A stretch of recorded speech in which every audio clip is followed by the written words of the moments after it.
आप सभी YouTube family को राधे राधे, जय श्री कृष्णा। स्वागत करती हूँ अपने यूट्यूब चैनल पर।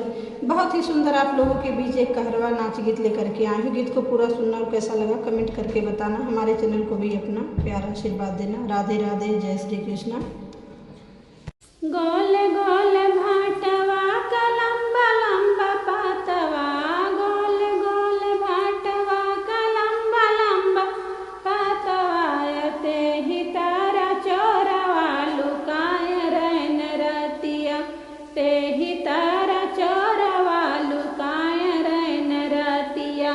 भटवा तोड़ा न चली भाभी बढ़ाई तीन, भटवा तोड़ा न चली भाभी बढ़ाई तीन, धाई ली चोरवा के बाहरन रतिया, धाई ली चोरवा के बाहरन रतिया। घर में से निकली है नदी बढ़ाई तीन, घर में से निकली है नदी बढ़ाई तीन, धाई के दुआरवा पे जाय रैन रतिया, धाई के दुआरवा पे जाय रैन रतिया।